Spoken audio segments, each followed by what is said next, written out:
वक्तव्य है कि आत्मानंद एवं आत्मज्ञान प्राप्त होने पर के पश्चात अब मेरे चित्त में कोई उद्वेलन नहीं होता। मैं तो आत्मा स्वरूप हूँ, बोध स्वरूप हूँ। शरीर, मन, बुद्धि, अहंकार, लोभ, तृष्णा इत्यादि तो अचेतन है।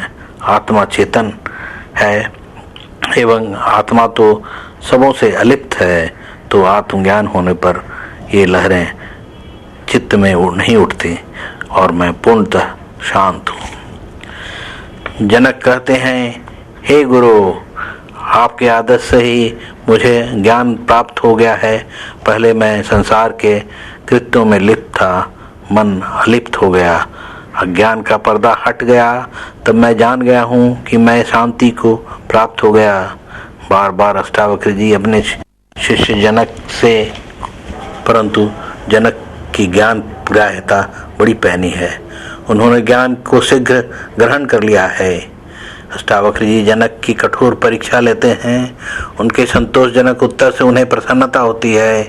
अष्टावक्र जी जनक से कहते हैं कि जो विद्वान अहम के अभिमान से रहित है, जिसने यह जान लिया कि मैं चेतन में आत्मा के अतिरिक्त कुछ भी सत्य नहीं है, वह सब व्यवहारों को करता हुआ भी कुछ नहीं करता, क्योंकि कर्तापन का अहंकार उसमें नहीं है। कर्तापन का भाव मिटने से यह कर्ता नहीं है और इसलिए भोक्ता भी नहीं है।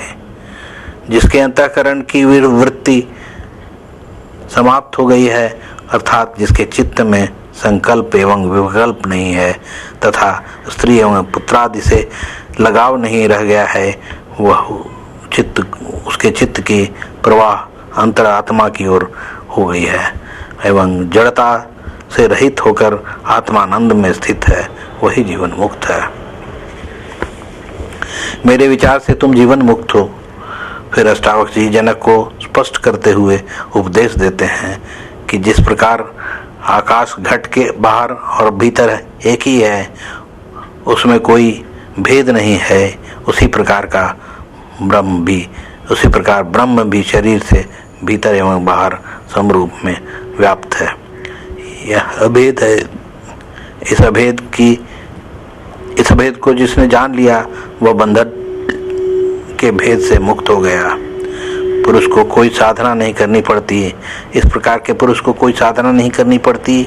शरीर में जो पुरुष है वही परमात्मा है। घट में जल, जल में घट, बाहर भीतर पानी, घट फूटा जल में जल समाना, यही अचरज है ज्ञानी। अर्थात शरीर के अंदर जो ब्रह्म है वही ब्रह्म बाहर भी है, परंतु अज्ञान का पर्दा जब हटता है तब ज्ञान होता है कि जीव और ब्रह्म अभिन्न है, उसमें कोई भिन्नता नहीं। यह ज्ञान की आत्मा पर एवं परमात्मा में भेद नहीं है। ऐसा हो जाने